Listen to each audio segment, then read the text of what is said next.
Y vamos a ver un tema interesante como es la fibrilación auricular.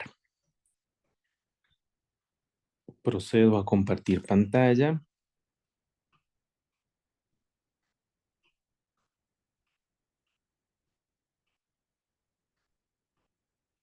Muy bien. ¿Me confirman, por favor, si tenemos visualización y el audio es correcto? Sí, doc. Gracias. Perfecto. Entonces, hoy vamos a hablar, les decía, sobre fibrilación auricular, ¿no? Entonces, muy atentos. Fibrilación auricular.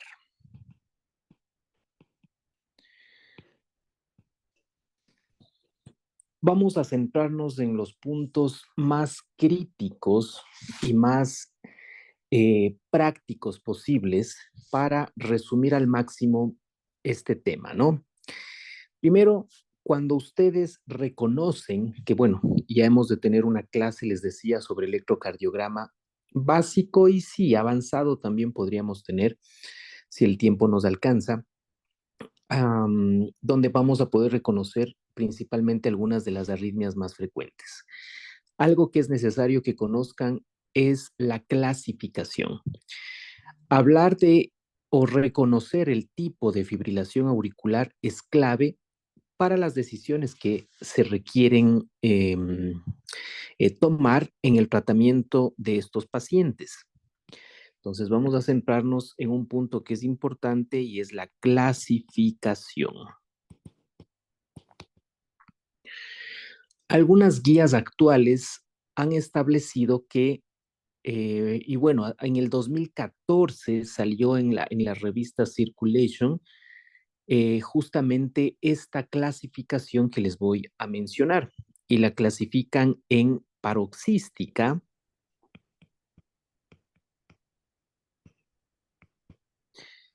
la clasifican en persistente,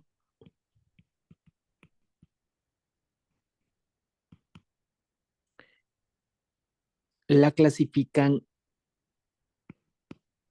en permanente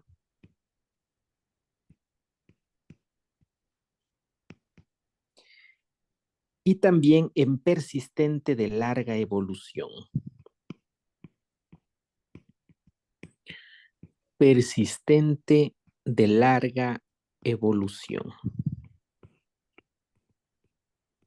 ¿Ok? ¿Cuál es o cómo definen a la paroxística? Generalmente esta es aquella que se presenta o desaparece espontáneamente, ¿sí? Aparece y desaparece de forma espontánea o en el lapso de 7 días como máximo. Desaparece espontáneamente o en 7 días. Entonces, habrá pacientes que ustedes se dan cuenta que inicialmente no había una fibrilación auricular y por algún detonante o desencadenante se presenta una fibrilación y remite espontáneamente, ¿sí? Ese es el detalle, o sea, ustedes no han actuado o no han intervenido con ninguna maniobra o tratamiento farmacológico o no farmacológico, ¿sí? Esa es la paroxística. Apaguemos los micrófonos y no vamos a intervenir, por favor. Persistente, aquella que tiene una duración de más de 7 días. En definitiva, esta sería menos de 7 días, ¿no es cierto? La permanente, ¿sí? La permanente es aquella que por lo general, ¿sí? Se mantiene por lo menos, un periodo, ¿sí? Mayor a un año. Y la persistente de larga, perdón, aquí estoy mal, la persistente de larga evolución es aquella que se mantiene más de un año. ¿sí? Persistente de larga evolución, más de un año.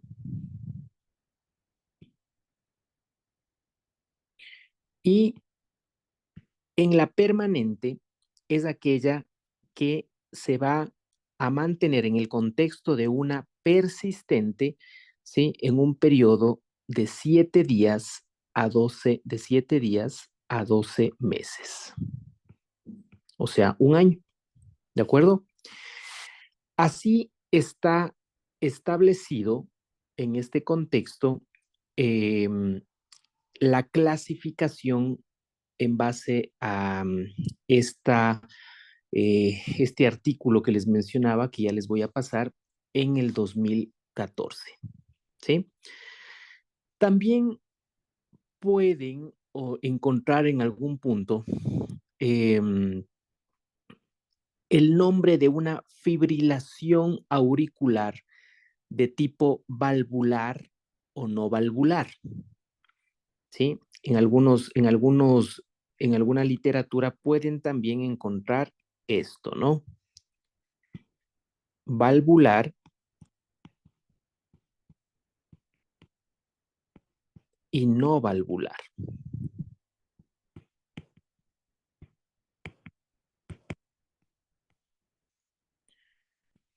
La no valvular hace referencia básicamente a una válvula cardíaca mecánica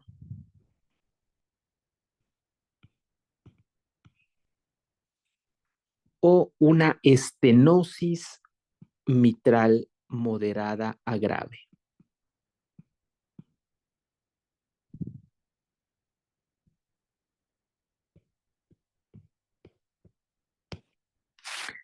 Muchas veces en el contexto de una fibrilación auricular, esto es importante para decidir, ¿sí? Para decidir si o qué tipo de anticoagulación se va a utilizar.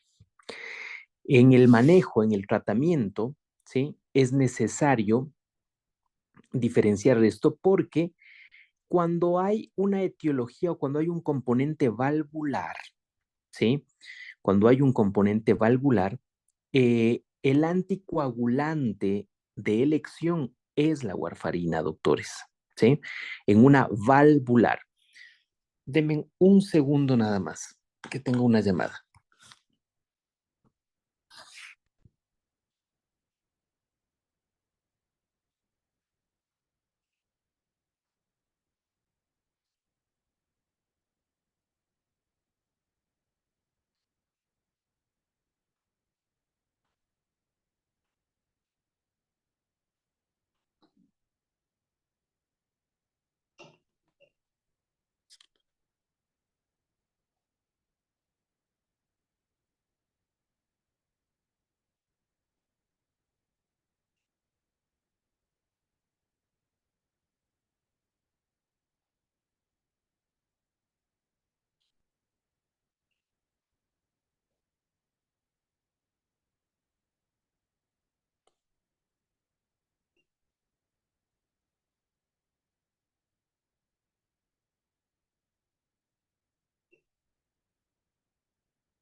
Ya, gracias. Ok, a ver, ¿dónde nos quedamos? Estábamos hablando de que otra clasificación que ustedes pueden leer en algún momento es sobre la fibrilación, les decía, auricular, valvular y no valvular. Espérame un ratito. Aquí es, esta es valvular y esta es no valvular. Aquí está, aquí hay un error, perdón. Esta es no valvular. Ya. Les decía, esto es importante, ¿por qué? Porque cuando hay una alteración, ya sea una FA, está en el contexto de una válvula cardíaca mecánica o una estenosis mitral moderada a severa, esto obviamente lo van a establecer a través de un ecocardiograma, el anticoagulante a usar, ¿sí? Que es uno de los pilares fundamentales dentro de una fibrilación auricular, que ya lo vamos a ver, eh, justamente cambia. Es decir, en la fibrilación auricular de etiología valvular, el anticoagulante de elección o obviamente no hay otra alternativa que warfarina. ¿Cuál es uno de los principales riesgos que tiene un paciente que tiene fibrilación auricular? Y es que desarrolle un stroke isquémico o un ACV isquémico, ¿de acuerdo? De etiología, por supuesto, cardioembólica, es decir, este ritmo, ¿sí? De fibrilación auricular genera la formación o turbulencias dentro de lo que es la cavidad o las cámaras cardíacas, principalmente a nivel de la aurícula izquierda.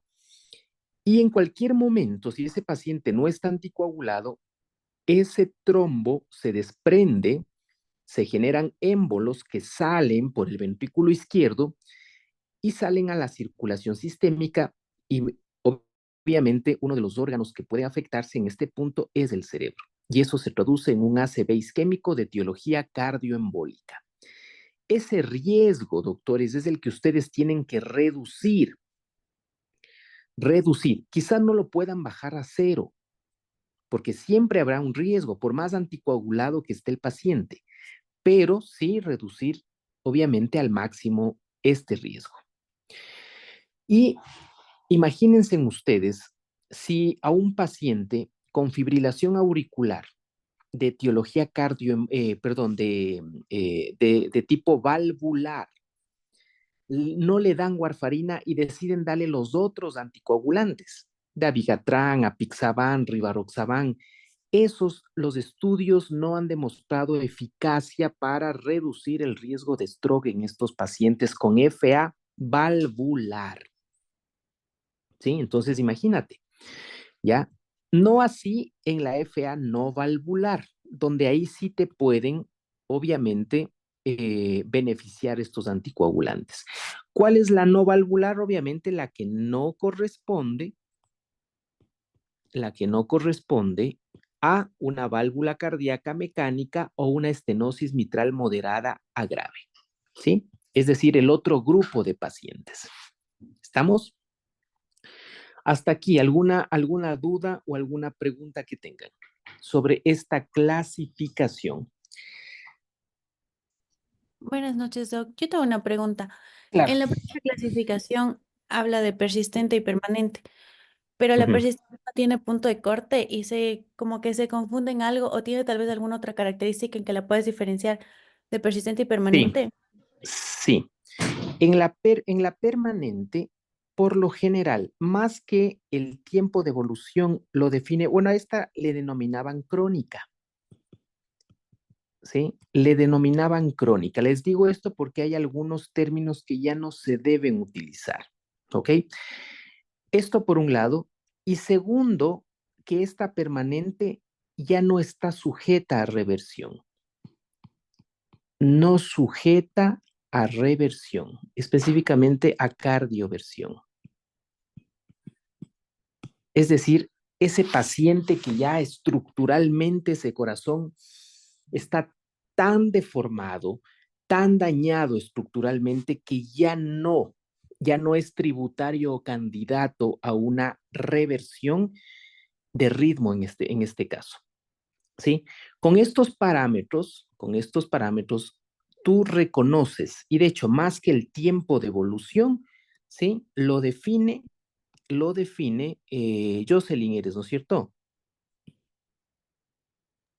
Sí, doc. Jos, ya. Más que el tiempo de evolución, porque claro, eso te puede confundir en este caso con la persistente, porque dice más de 7 días, y bueno, no encaja aquí, ¿sí? Entonces, más que el tiempo de evolución, lo define Jos, eh, el que no esté sujeta a cardioversión, ¿de acuerdo? Las otras sí están sujetas o sí son susceptibles de cardioversión, ¿de acuerdo? No sé si ahí se te aclaró un poco el panorama. Sí, doc, ahí sí, gracias. Ya, ok, listo. Entonces, les decía, hasta aquí, ¿alguna otra duda o pregunta que tengan?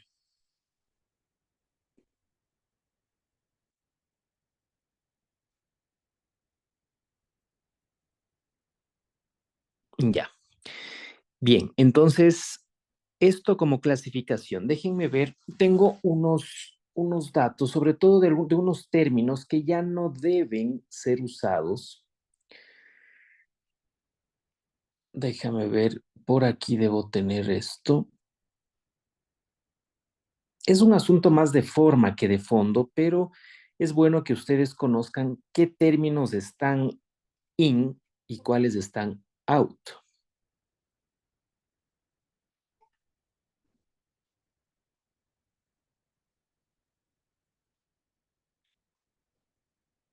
Déjame te busco. Ya,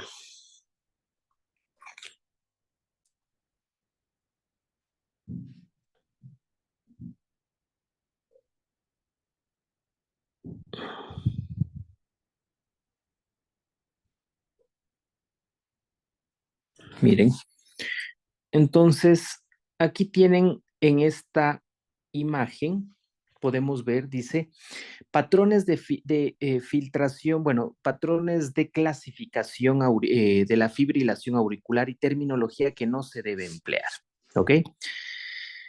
Van a encontrarse con estos términos que ya les había dicho: paroxística, persistente, persistente de larga duración, la permanente, ¿sí?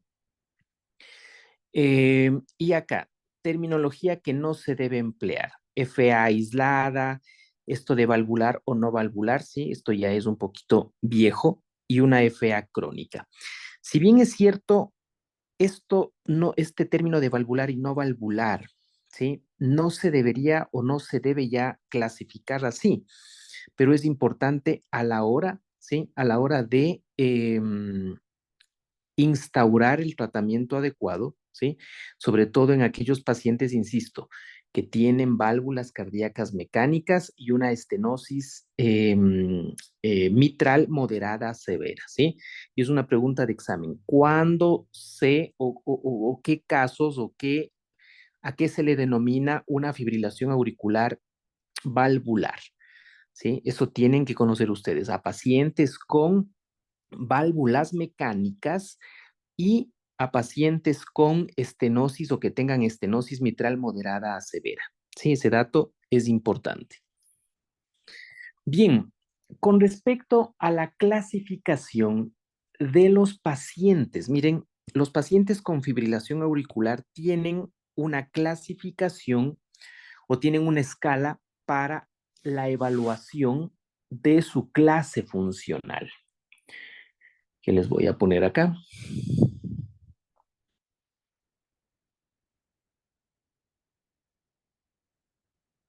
Esta escala se conoce como la escala de ERA, ¿ya?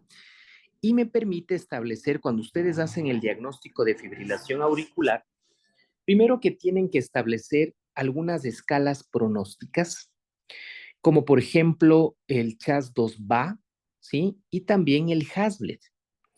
Ya vamos a hablar más adelante de eso.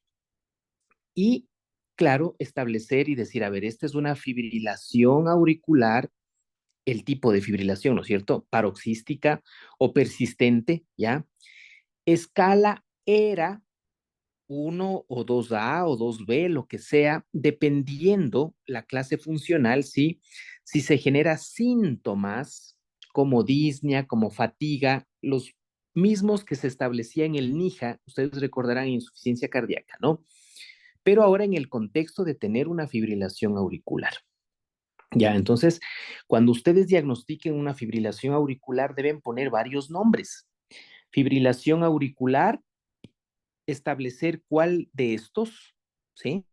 Qué sé yo, fibrilación auricular paroxística, era, qué sé yo, 2B, y la escala, ¿no? Que me permite establecer la anticoagulación o no, que es el CHAS2-BA, ya no es CHAS2-BASC, ¿sí? Ya vamos a hablar de eso. Eso salió recién la semana anterior en las nuevas guías, ya CHAS2-BASC está fuera, ahora es CHAS2-BA, por el hecho de que el sexo o el género se eliminó ya de la escala. Y el Haslet, que les va a permitir evaluar el riesgo de sangrado de estos pacientes cuando se someten a anticoagulación.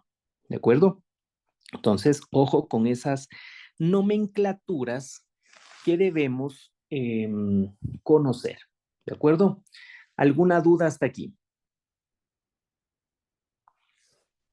¿Dudas, preguntas?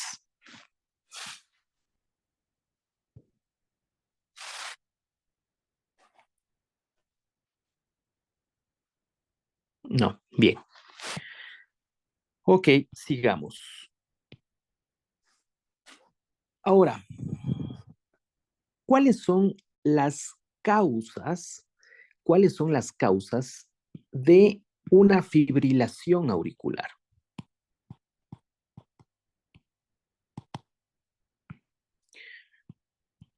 Ustedes pueden tener en este contexto, ¿sí? Causas agudas y también causas crónicas. Causas agudas, como por ejemplo, eh, tenemos aquí cardíacas, pulmonares, causas metabólicas. Todas estas causas pueden precipitar una fibrilación auricular en el contexto agudo, ¿no? Drogas o fármacos,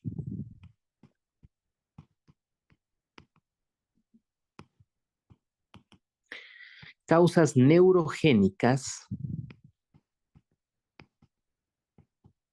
¿sí?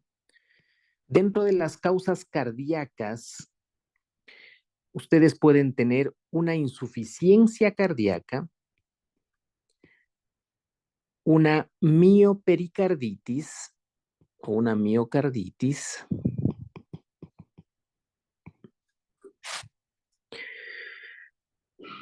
una pericarditis, un infarto agudo del miocardio. Tienen causas como la hipertensión arterial, obviamente en un estado de crisis, ¿no? Valvulopatías o una cirugía cardíaca. Con ustedes ya revisamos, Jocelyn, hipertensión arterial, crisis hipertensiva o no todavía. Perdón, Doc, me repite la pregunta. Con ustedes ya vimos crisis hipertensiva o no. No, todavía no. Ya, ok. Dentro de las causas pulmonares, tenemos, por ejemplo, una EPOC exacerbada, ¿sí? Tenemos una embolia pulmonar, un SAOS. ¿Qué es el SAOS?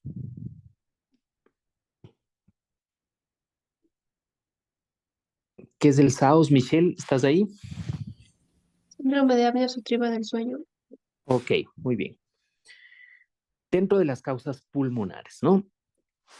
Y en definitiva, todo lo que genere una hipoxia puede ser el detonante o desencadenante de una fibrilación eh, auricular, ¿no? Una neumonía también. Bien. Dentro de las metabólicas tenemos infecciones, tenemos un posquirúrgico, tenemos un feocromocitoma, trastornos tiroideos, ¿sí? Sobre todo las tirotoxicosis o un hipertiroidismo no controlado, ¿no? Un estado de estrés. Fármacos o drogas como el alcohol te puede precipitar una FA, cocaína, tabaco, anfetaminas, ¿sí? Dentro de las causas neurogénicas tenemos una hemorragia subaracnoidea, un ACV isquémico, ¿sí? Puede ser causa y consecuencia. Dentro de las causas crónicas, en cambio, podemos tener nosotros la edad. A más edad, mayor probabilidad de una fibrilación auricular, ¿sí? De hecho, por lo general, ¿sí? La edad promedio de aparecimiento de esta arritmia suele ser entre los 75 a 80 años, ¿sí? Ojo con eso. Es más frecuente en hombres que en mujeres, ¿ya? Es más frecuente en hombres que en mujeres y principalmente, como les digo, aumenta el riesgo sobre todo a edades entre los 75 a 80 años. Entonces, el incremento de edad es algo ya crónico, ¿no es cierto? ¿Qué más? La hipertensión arterial. Podemos tener aquí las valvulopatías, es decir, cualquier causa o daño estructural crónico a nivel del corazón, ¿ya? El hipertiroidismo. Gran parte de estos pacientes a lo largo de su vida tuvieron algún tipo de fibrilación auricular. La obesidad también es parte de estas causas crónicas. ¿Ok? Una cardiopatía isquémica crónica también. Cardiopatía isquémica. Miren, entonces, tienen causas agudas, causas crónicas. Y aquí hay un detalle que es importante y es que hasta el 50% de las FA pueden ser idiopáticas, ¿sí? Es decir, hasta el 50% no se podría o no se identifica una causa establecida. Esto es importante, doctores, sobre todo cuando ustedes tengan una FA que no saben si es paroxística, si no saben si ya es permanente. Siempre intenten o busquen una posible causa. Siempre hay algo, así sea permanente, ¿sí? De pronto la frecuencia ventricular se vio afectada o descompensada por el hecho de una enfermedad de base o un detonante o un precipitante. Entonces busquen ese posible precipitante. Hay un proceso infeccioso en curso. No, resulta que el paciente se está infartando o hay una crisis hipertensiva o está en una insuficiencia cardíaca descompensada o bueno, es decir, busquen siempre una explicación a esa FA que por lo general suelen presentarse o manifestarse como algo agudo, ¿ya? Y son justamente esas causas agudas las que terminan descompensando al paciente y llevándolo hacia la muerte, ¿ok? Entonces, tengan en cuenta esos detalles. ¿Alguna duda que tengan hasta ahí?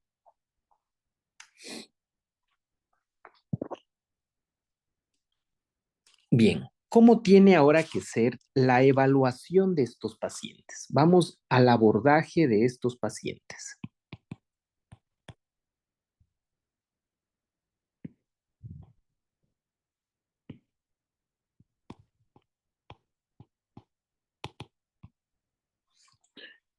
¿Qué es lo que ustedes van a establecer en este punto? Ya para fines prácticos, doctores, ya para fines prácticos y para establecer sobre todo el manejo y el abordaje, ustedes deben distinguir el tiempo de evolución de esa FA. No siempre conocido, por cierto, ¿no? Si ya tienen conocimiento y se ha presentado en menos de 48 horas, esto es agudo. Y en más de 48 horas, el evento es crónico. Esto es importante conocerlo, ¿sí? Primer detalle que necesitan conocer ustedes. Lo segundo que necesitan en el abordaje frente a una FA es establecer, ¿sí? Es establecer, vamos a ponerlo por acá, si el paciente se encuentra estable o inestable. ¿A qué creen que se refieren con inestabilidad?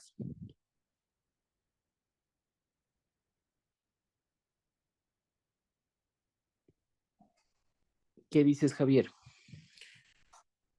¿A qué se refiere con el término inestable?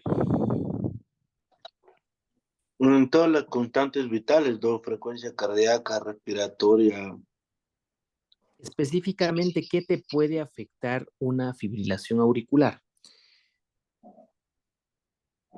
La frecuencia cardíaca.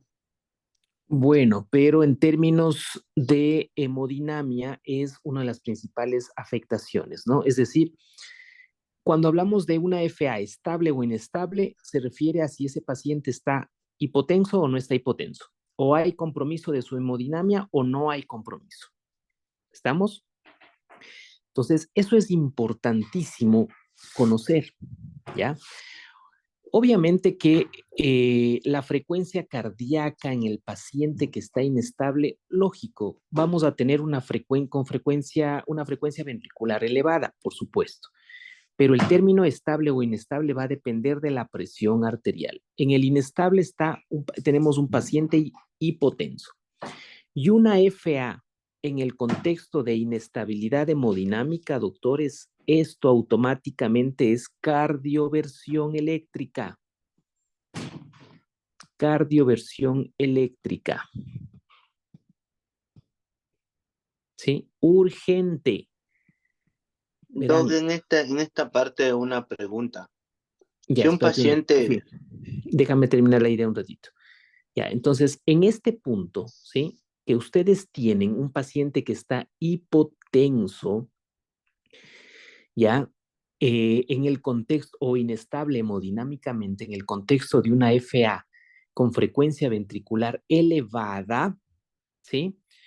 Automáticamente hay cardioversión eléctrica, ¿sí? Mejor dicho, tienen que hacer cardioversión eléctrica urgente. Ustedes, dentro de su formación, es importante que se familiaricen, ¿no es cierto?, con el equipo o con los equipos respectivos, ¿ya?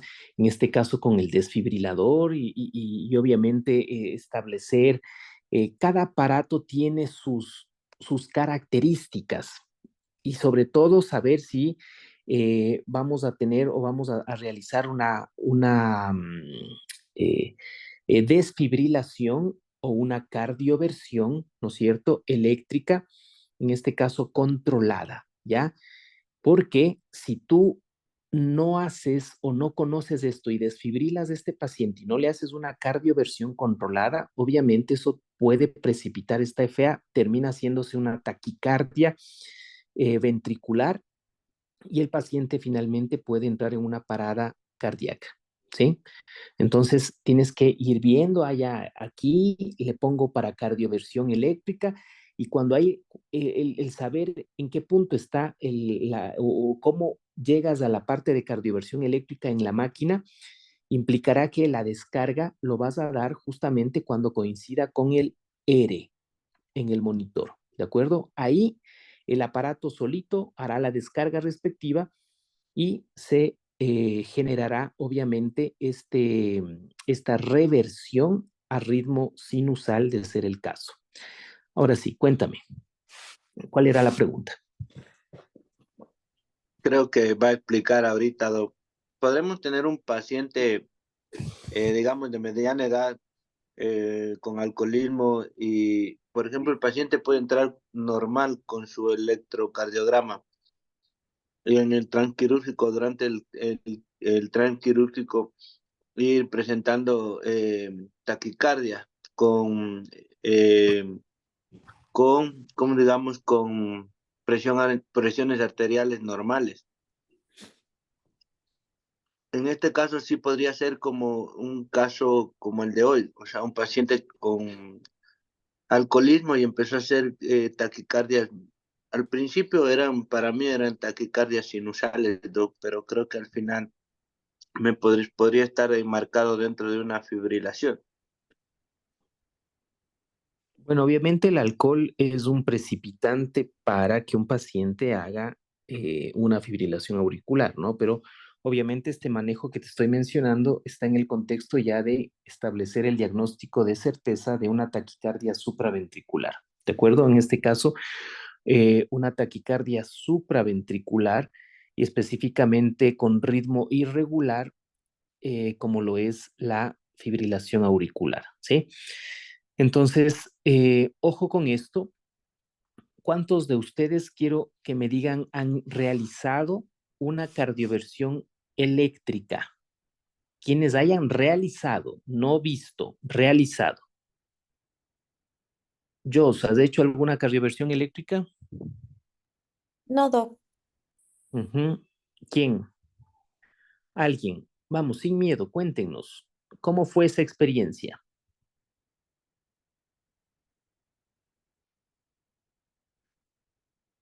¿Alguien?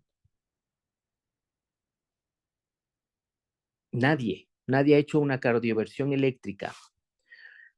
Ahora, ¿quién ha visto hacer una cardioversión eléctrica? Cuéntenos.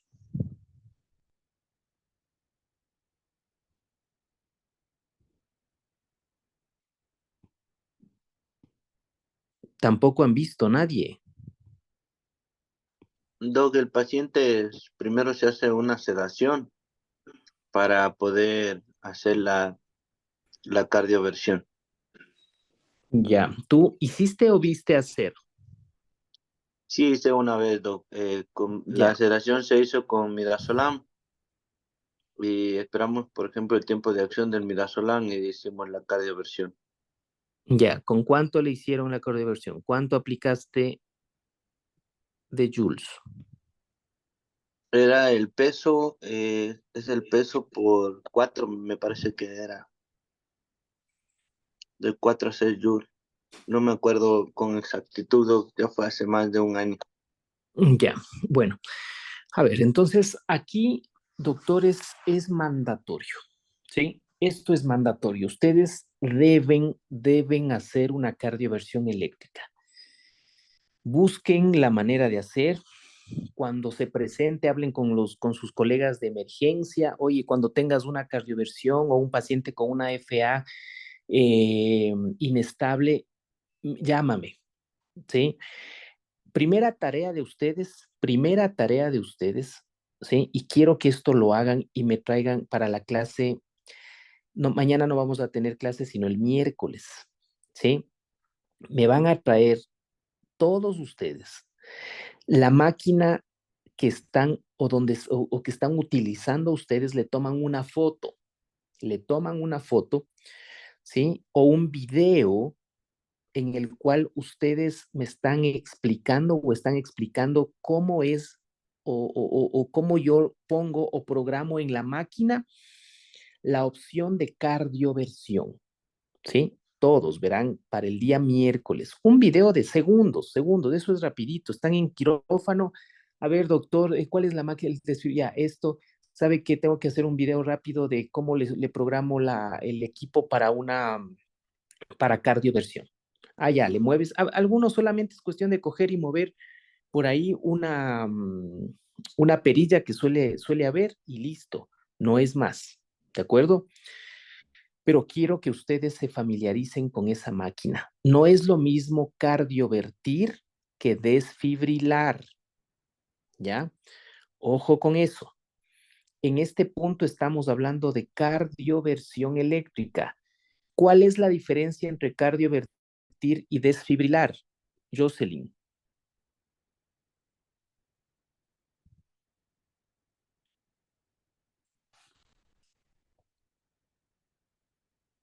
¿cuál es la diferencia? O sea, no estoy tan segura, Doc, pero según lo que yo entiendo, cuando le hacen la cardioversión es para tratar de restaurar el ritmo normal a nivel cardíaco. Y y la desfibrilación, no me acuerdo bien, no sé. ¿Quién sabe? Doc, no sé si estoy mal, pero por ejemplo la cardioversión es como que lo hace justo en un momento específico de acuerdo a la electrocardiografía. En cambio, la desfibrilación, esa en cambio es sin sincronización se la hace en cualquier momento del ciclo cardíaco. A ver, otra vez. A ver, la cardioversión está prácticamente sincronizada, puede ser Sí. sincronizada en un momento específico del electrocardiograma, el trazado de la electrocardiografía. En cambio, la desfibrilación, en cambio, esta es sin sincronización, esta se puede hacer en cualquier lapso del Correcto, ciclo cardíaco. correcto, ya, esa es la diferencia, ¿sí? ¿Cuándo desfibrilas? ¿Cuáles son los ritmos sujetos a desfibrilación?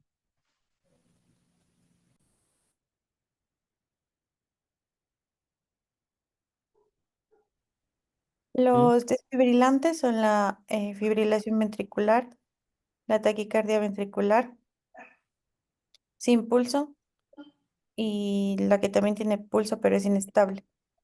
Y los no desfibrilantes es en la fibrilación auricular, en el flúter y eso me parece. ¿Qué dice el resto? En la fibrilación ventricular y en la taquicardia ventricular sin pulso. Eso, ¿cómo te llamas? Jimena. Ya, Jimena. Muy bien. Hay ritmos desfibrilables y ritmos no desfibrilables, ¿no es cierto? Los desfibrilables es la fibrilación ventricular y la taquicardia ventricular sin pulso. Y los no desfibrilables, ¿cuáles son? La sístole y la actividad eléctrica sin pulso. Bien, correcto. Punto, se acabó. ¿Sí? Entonces, esta cardioversión, como decía su compañera, verán, la cardioversión a la final es una desfibrilación, pero sincronizada. Punto. Ya, y como decía, la cardioversión, al ser sincronizada, debe ser dada en un punto específico del ciclo cardíaco. Y prácticamente el chispazo, perdón que utilice esas palabras, pero el chispazo le cae justo en la aire. ¿Sí? Imagínate si no hubiera estas máquinas, ¿cómo y vos viendo solo el monitor, hasta aplastarle ya se te fue el aire, pues? El problema es que si le desfibrilas a un paciente de estas características, le desfibrilas, le friegas, ¿ya? Porque de lo que está en FA, te hace taquicardia ventricular y después parada cardíaca, o sea, la fregaste más de lo que ya estaba, ¿sí? Entonces, por eso, cuidado, a estos pacientes le van a desfibrilar. A estos pacientes tienen que cardiovertir. Y la carga es diferente, pues. Cuando vos desfibrilas, obviamente va a depender. ¿De qué va a depender? ¿De qué depende la carga?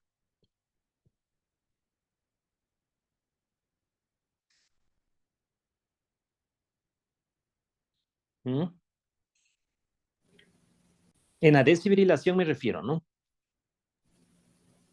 Depende del tiempo en la que se le dé, Doc. Sí, pero ¿qué depende? De que si la máquina, si es monofásico, ¿Es bifásico o monofásico? eso. ¿Y por qué?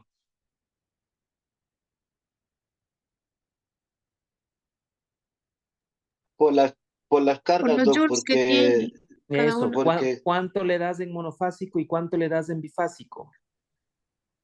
Un monofásico me parece que es 300 y bifásico 120, 150. ¿Te parece o estás segura? Me parece, no estoy segura. Ya, van a ir a leer. Eso es importante. Ustedes ya deben estar manejando eso al, al dedillo. Eso es parte de, porque ustedes ya están dando anestesia, doctores, ¿sí? Y ya en cualquier momento se les va a parar un paciente. En cualquier momento. Bueno, obviamente ahorita están contratantes, pero qué tal si no está? ¿Ok? Y ya están No, dando anestesia. en Entonces, el para que, bifásico 120, 200 y en el monofásico 360. ok, ¿ya? Entonces, por favor, ustedes, si tú no estás en capacidad, escúchame bien esto, si tú todavía no estás en capacidad de reanimar a un paciente en el contexto de lo que te mencionaba, de un ritmo desfibrilable o no desfibrilable, y estás dando anestesia, eso no está bien. Tú debes ya establecer o ya dar anestesia cuando estés en capacidad de solventar lo que probablemente ocurra con la anestesia. Oirán, ¿sí? Y si no, rápido, buscar la manera de hacerlo, de estudiar, de repasar. Esto es algo que ustedes deben saber, pero de memoria, ¿ya? Entonces, ojo con eso, ¿no? Bien, regresemos entonces a donde estamos. Les decía que cuando esta FA es inestable, ¿no es cierto? Cardioversión eléctrica. Aquí ustedes no es la misma carga. Para la cardioversión tú empiezas con 50, con 100, máximo 150 joules, ¿sí? Puedes empezar con 50 y luego con 100, ¿ya? Sí, efectivamente puedes dar una sedación previa en el paciente, ¿ya? Eh, y por supuesto, luego ya, una vez establecido a veces el paciente está incluso consciente, ¿no? Pero apenas sedado levemente y ya recibe su cardioversión y vas evaluando que de lo que estaba en FA revierte a un ritmo sinusal. Bien, cuando la FA es estable, o sea, en otras palabras, no hay compromiso hemodinámico. Aquí debes cumplir algunos aspectos que son importantes. Uno, control de la frecuencia.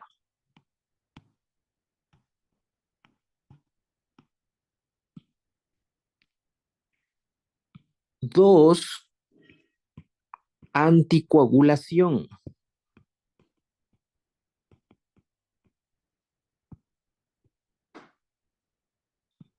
Tres, considerar cardioversión. Ah, doctor, o sea que yo le puedo cardiovertir a un paciente en cualquier momento. Sí, sí, pero con algunos requisitos que ya te voy a decir.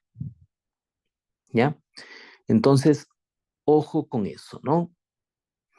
Obviamente aquí estoy hablando de una FA que está estable, ¿sí? Y que es nueva, ¿sí? Es decir, en el contexto de menos de 48 horas. Sí, ese dato me faltó indicarles. Estoy elaborando ahorita un algoritmo en el contexto de una FA nueva o de reciente presentación. A eso se refiere. ¿Sí? Obviamente que si vos tienes ya una FA en el contexto de un paciente inestable, eh, claro, muchas veces no sabes si eso es agudo o crónico, pero tienes que salvarle la vida. ¿Qué crees que podría pasar? Aunque por lo general la mayor parte de fibrilaciones en este contexto suelen ser agudas, ¿sí? Afortunadamente. Porque si no, imagínate, si fuera algo crónico, bueno, primero, el paciente no te va a aguantar más de 48 horas con esa hipotensión, ya estuviera muerto, ¿sí?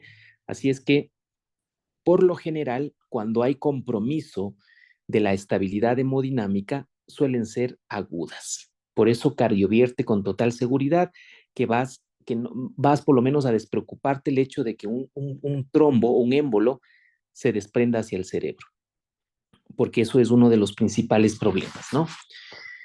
Bien, estos tres son los pilares que debes tomar en cuenta. ¿Por qué es importante saber si está en menos de 48 horas o más de 48 horas? Si es menos de 48 horas, doctores, y tú cardioviertes, si estamos en menos de 48 horas y tú a este paciente le cardioviertes, ¿sí? La cardioversión puede ser eléctrica o también farmacológica. Obviamente, en el paciente inestable de ley tiene que ser eléctrica, de ley, porque hasta que haga efecto el fármaco, olvídate, ya no hay paciente, ¿sí? Pero cuando está estable, tú puedes optar por una cardioversión eléctrica y también, o también una cardioversión farmacológica. Esa es la diferencia, ¿sí? Pero ¿por qué es importante? Porque cuando es menos de 48 horas, la cardioversión, doctores, es segura. ¿Y a qué me refiero con segura? El problema de cardiovertir es que, claro, tú de lo que el corazón estaba latiendo sin sentido, ahora empieza a contraerse bien. Y en ese cambio de contraerse ya bien, puede botar un émbolo, un trombo, un émbolo hacia el cerebro. ¿Sí? Y a veces vos estabas con el paciente bien, cardioviertes y después de unos minutos, focalidad neurológica. ¿Qué pasó? Resulta que se desprendió un trombo. Cuando yo estaba haciendo el posgrado, un compañero del posgrado de emergencia no tomó en cuenta esta consideración y resulta que realizó una cardioversión en un paciente que no conocía el tiempo de evolución. Cuando no conoce si es agudo o crónico, asume que es crónico, asume. Él no asumió que era crónico y asumió que era agudo. Y le cardiovirtió, ¿sí? Minutos después, focalidad neurológica, el rato que el corazón recuperó su ritmo, botó un trombo al cerebro y hubo un infarto de la arteria cerebral media extenso, con un NIS de 28, 29, en una paciente de ¿qué? De 33 años, ¿sí? Entonces, imagínate, ella vino por palpitaciones y claro, ella ya había tenido una FA, pero no diagnosticada, ya tenía más de 48 horas, sino que se precipitó, se exacerbó más esa frecuencia cardíaca por algún evento por ahí que tuvo. Él asumió que era aguda, ¿sí? Le cardiovirtió y se le fue un trombo al cerebro, ¿ya? 30 y, ¿qué? No, miento, 26 o 28 años, no era más, era jovencita, ¿sí? Imagínate, vino a la emergencia con sus papás, ¿sí? Caminando, ¿y cómo le entregas a un paciente ya con un ACV isquémico de la cerebral media extenso con un NIS de 28, 29. ¿Sí? Entonces, por favor, cuando no sabes del tiempo de evolución, asume que es crónica, asume. Y por último, si no hay inestabilidad hemodinámica, ¿para qué te estresas? ¿Para qué quieres cardiovertir? Aguántate.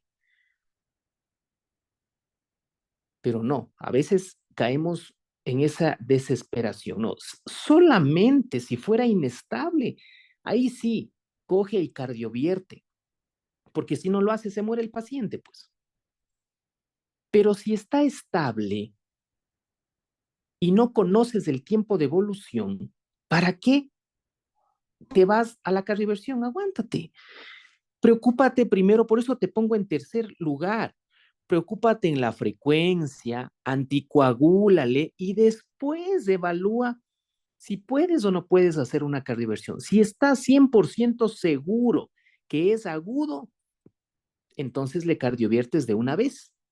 Pero si no estás seguro, aguántate. Primero, ya vamos a ver lo que tienes que hacer en estos casos, porque tienes que primero anticoagularle un tiempo antes de darle o de intentar la cardioversión. ¿Sí? ¿Estamos? ¿Dudas o preguntas hasta ahí?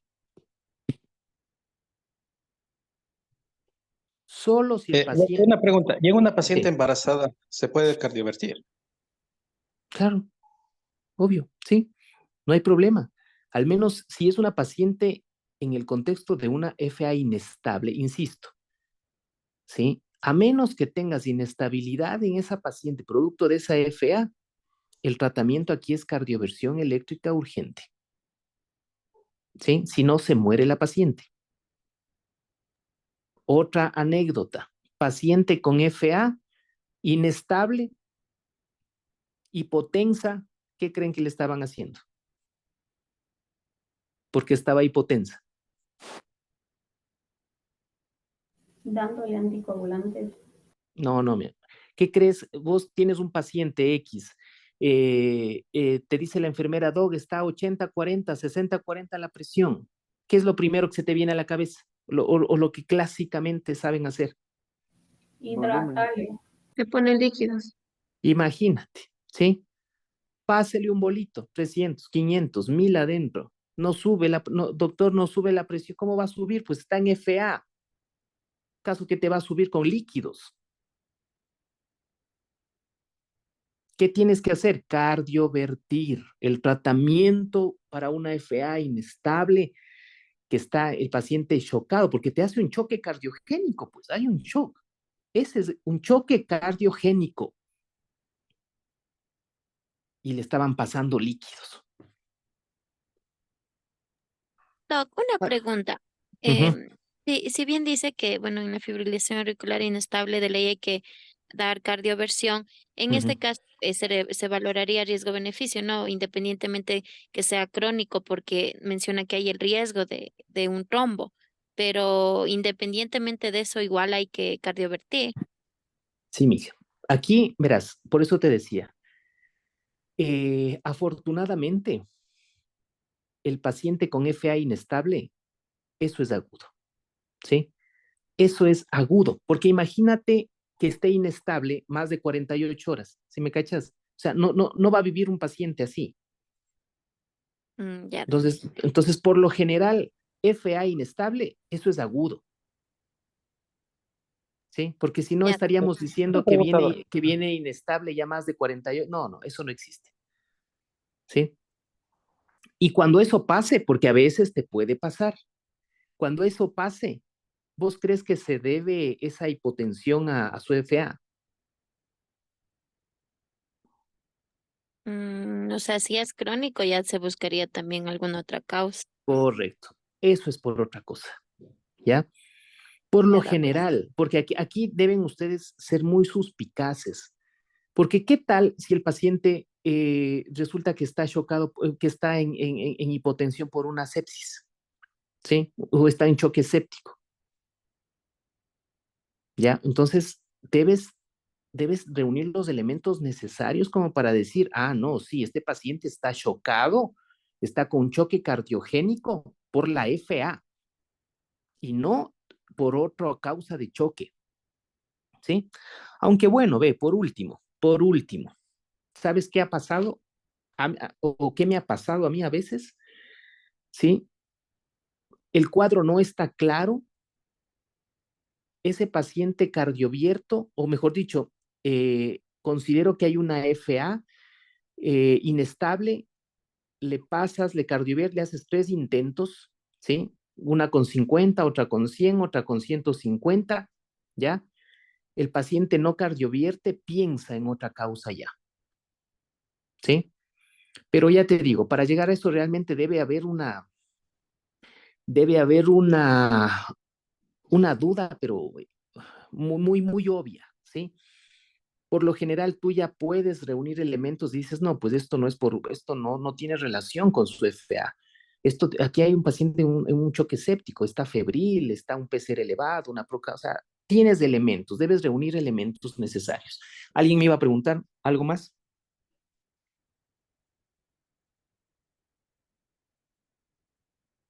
¿No?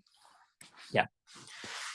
Entonces, cuando el paciente está estable, vos tranquilo, ¿sí?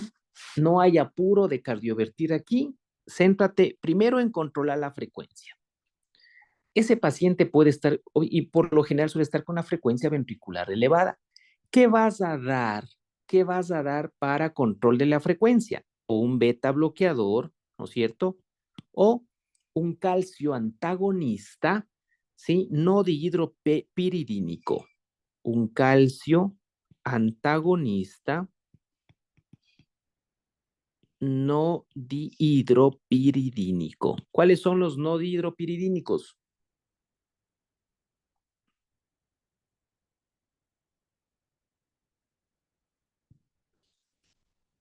¿Cuáles son los calcio antagonistas no dihidropiridínicos? Veramapilo y el diclofenac, no. El verapamilo. Verapamil o diltiazem, ¿no es cierto? Ya. O un beta bloqueador, ¿de acuerdo? Perfecto. Con eso tú controlarías, bueno, las dosis ya te voy a dar, te estoy presentando así de forma general. Listo. Primer punto, ya controlas esa frecuencia cardíaca. 2, mandatorio la anticoagulación. Y aquí tienes heparina de bajo peso molecular o heparina no fraccionada, ¿sí? Tienes que anticoagularle a ese paciente, ¿sí? Tienes que anticoagularle, ¿de acuerdo? Eso es mandatorio, mandatorio.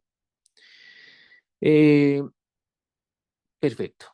Ahora, ¿con qué? Aquí puedes anticoagularle con esto o warfarina, aunque no, en la etapa aguda, aquí va una buena pregunta, mejor dicho, una pregunta que les voy a hacer a ustedes.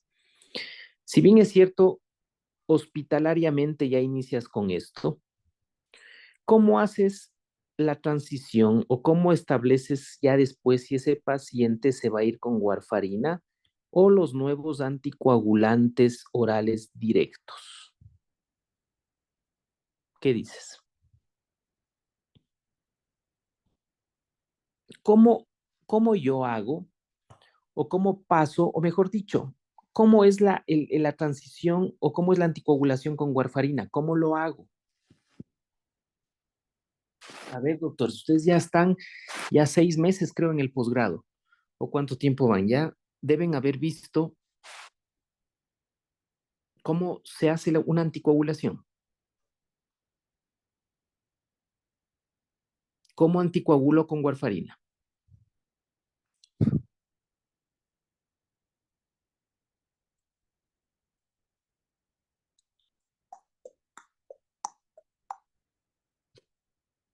Jocelyn. Doc, yo tengo entendido que se administra la warfarina, pero se tiene que hacer un control estricto del INR. Entonces, ¿Cómo le das al paciente?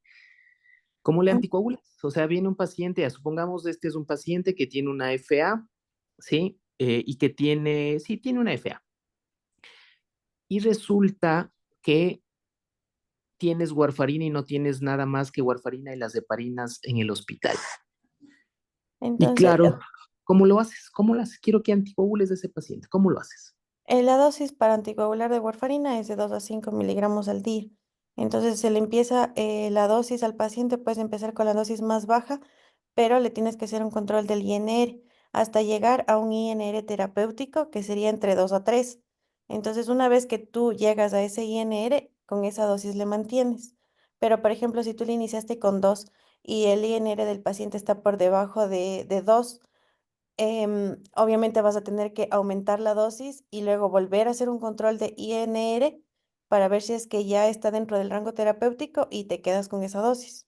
Ya, pero así de entrada le das. No sé. O sea, de entrada le das y dices ya de una alice en la noche o en la tarde. ¿A qué hora le vas a dar la warfarina? ¿Qué es mejor, en la mañana, en la tarde, en la noche? Tomar a Y, la misma hora del día, Doc. y le das así de entrada.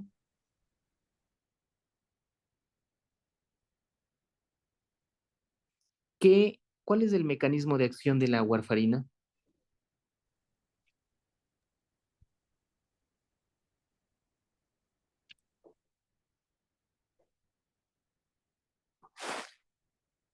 ¿Qué dices, Daniela Romo?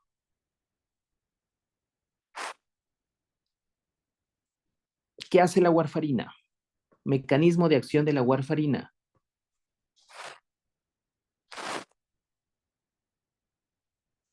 ¿Estás ahí, Daniela?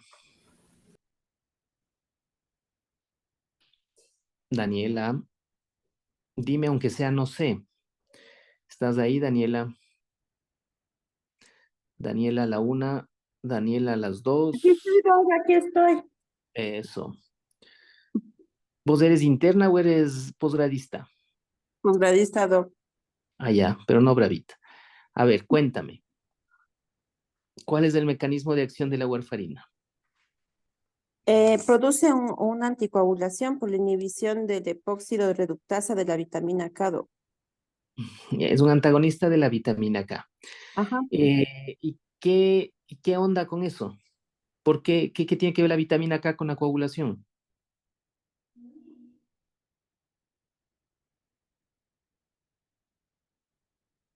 ¿Qué dices, Evelyn Sánchez?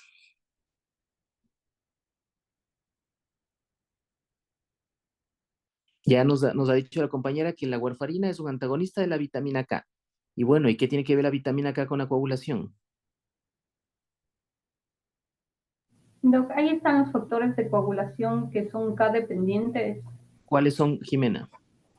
Es el 2, el 7, el 9 y el 10 Bien, Jimena, muy bien. ¿En qué hospital estás vos? en el Policlínico de Riobamba. Ah, ya.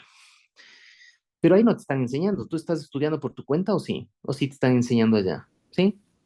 Esto de coagulación, no de la parte que hemos estudiado, Doc. Ok. A ver, Jimena, estás muy bien hasta ahí. Oye, ¿y los factores K dependientes solamente son anticoagulantes? ¿O también hay factores K dependientes que motivan o procoagulantes? De lo que te acuerdas del pregrado. No me acuerdo también, Doc, pero sí creo que son procoagulantes. No, no, no. O sea, los que me dices son anticoagulantes. Ahora yo voy al punto de que hay factores K dependientes que solo son anticoagulantes o también por ahí hay algunos procoagulantes. Normalmente digo, ¿no? Fisiológicamente en nuestra sangre. ¿Qué dices, Mariela Ana Luisa? Doc, no sé si estoy mal, es la proteína S y la C. Muy bien, ¿sí? Muy bien, Jimena. Entonces, resulta que la vitamina K o hay factores que dependen de la vitamina K, tanto anticoagulantes como procoagulantes, ¿sí? Anticoagulantes como el factor El 5, 7, 9 y 10, y procoagulantes como la proteína C y la proteína S. Por razonamiento, ¿qué se te viene a la mente en esto? A ver, doctor, usted dice que la warfarina, conocido como un anticoagulante, inhibe tanto a anticoagulantes, pero también puede inhibir a los procoagulantes. ¿Y eso se traduce a qué? ¿Qué creen?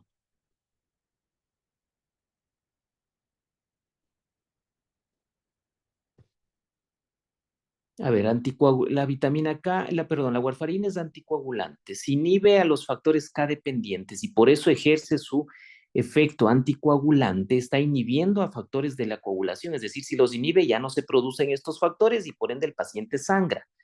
Pero si me inhibe a los que más bien motivan la anticoagulación natural del organismo, ¿qué creen que pase?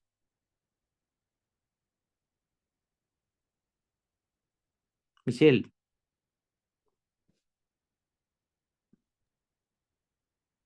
al inhibir a los anticoagulantes naturales, obviamente el paciente sangra. Y si inhibe a los procoagulantes, ¿qué crees que pase?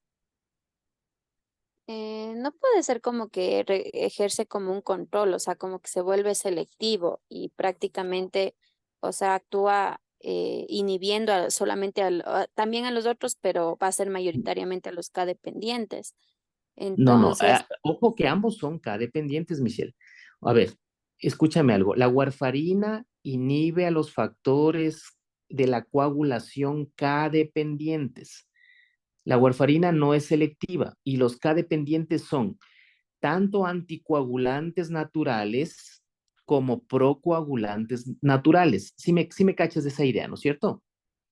ujú, Ya, si inhibe a los anticoagulantes naturales, la consecuencia de eso, ¿qué puede ser? que sangre más puede Ya, ser más de sangrado, lo que sangrado, ¿no es cierto? queremos. Sangrado. Ujú. Por eso es un anticoagulante, pues, ¿sí? Sangrado. Entonces, el efecto de inhibir a los factores K dependientes naturales es el sangrado.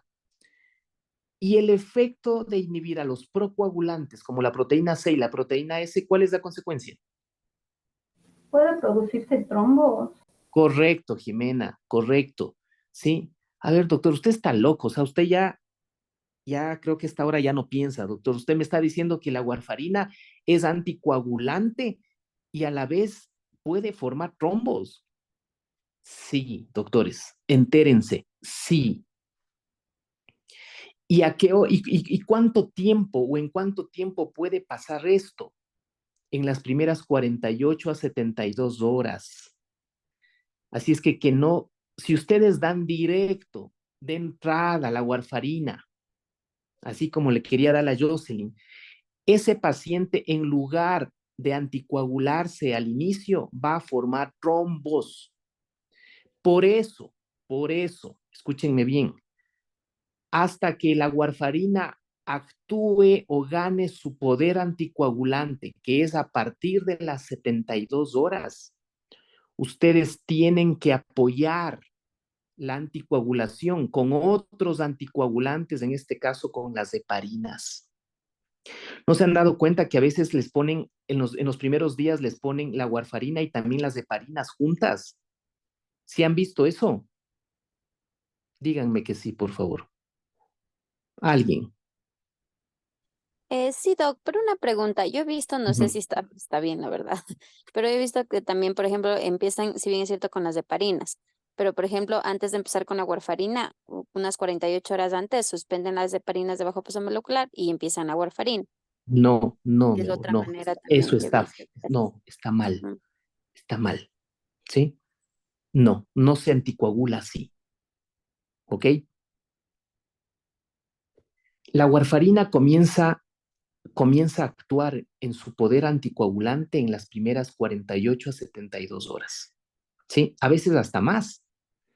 ¿Cómo mides la anticoagulación con warfarina? Con el INR, ¿de acuerdo? Pero mientras gana ese INR, tú tienes que apoyarle al paciente con heparinas, pues. Imagínate que solo le das warfarina, a más del efecto procoagulante. Imagínate que tiene una FA hasta que alcance el INR. ¿Qué tal si en esos días le da un ACV isquémico? ¿Qué tal? ¿Le puede o no le puede dar en esos días Jocelyn un ACV isquémico hasta que alcance el INR el paciente? Sí, Punto. Punto. ¿Y vos crees que suspendiéndole 2 días antes, sin alcanzar un INR, a qué es equivalente eso? ¿Cuánto tiempo de vida media tiene, pues, las heparinas de bajo peso molecular? 12 horas. Correcto. Por eso, cuando está anticoagulado con heparina de bajo peso, le suspendes 12 horas. ¿Vos crees que es lógico que 2 días antes le suspendan para iniciar la warfarina? No. No, ¿no es cierto? O sea, es ilógico. ¿Sí te das cuenta, Michelle? En esos 2 días que le estás dejando sin heparinas, estás dejando un hueco. Y en ese hueco te puede venir un ACV isquémico.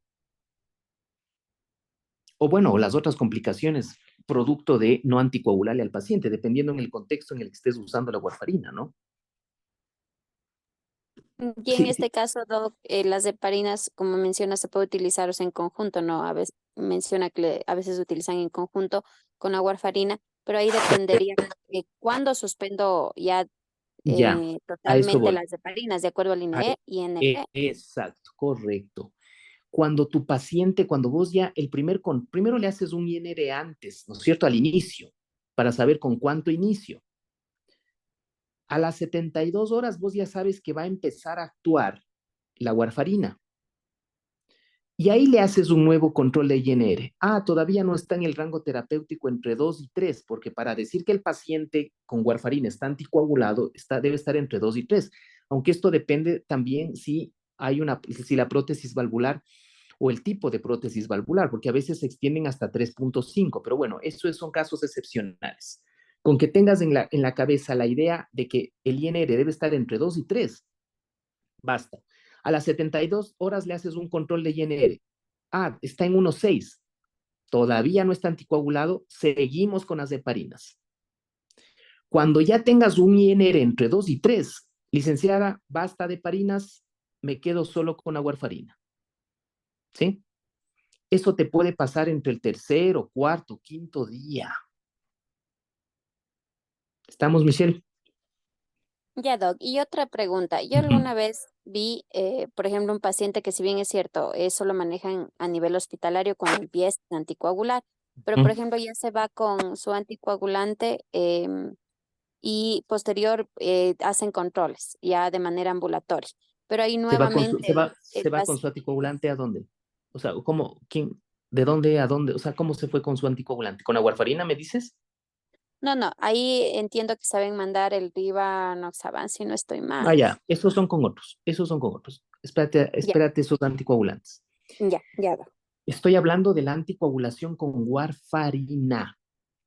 Esto aplica a la warfarina, ¿sí?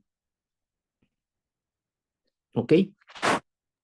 Ok, Doc. Ya, entonces, esa es la forma correcta de anticoagular a un paciente. Por eso a veces yo veo que de entrada les dan toma tus 5 de warfarina, vendrás en una semana para verte el INR, Diosito, cruzas los dedos para que en esos 3 días, en esos 3, 4 días, hasta que alcance el INR, no le venga un ACV isquémico. Y sí, a veces no le viene, de acuerdo, ¿ya? Y qué buena suerte para el paciente, ¿sí? Pero en esos días se te puede ir un trombo al cerebro y chao, se acabó. Y creo que ninguno de nosotros vamos a querer correr ese riesgo, pues, ni con nosotros ni con ninguno de nuestros familiares. No puedes dejar huecos, porque para tu mala suerte lo que no pasa en años, en meses, en días, pasa en minutos. Entonces tienes que hacer esa anticoagulación, esos cambios, ¿sí?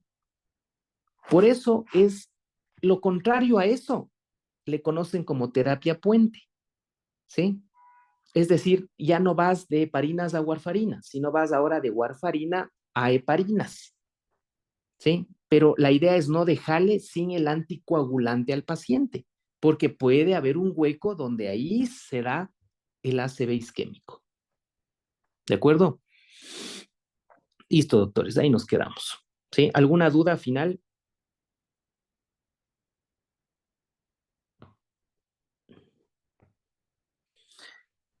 ¿Y por qué? ¿Y por qué? Y te van a preguntar esto, ¿y por qué es trombótico o procoagulante la warfarina en los primeros días? ¿Qué vas a responder?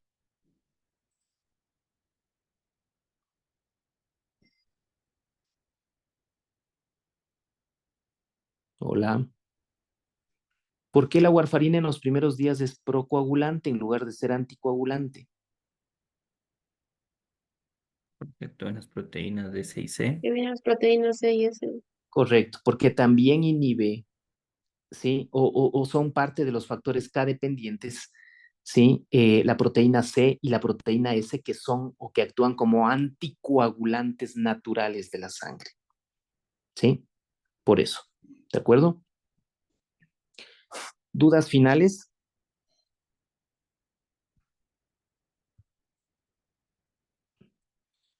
Bien, entonces tengo que enseñarles en este contexto cómo anticoagular. Bueno, ya les enseñé a anticoagular con esto no tanto por lo que ustedes hagan, porque no van a anticoagular ustedes pacientes, pero sí porque tienen que saber cómo o cómo tiene que estar ese paciente.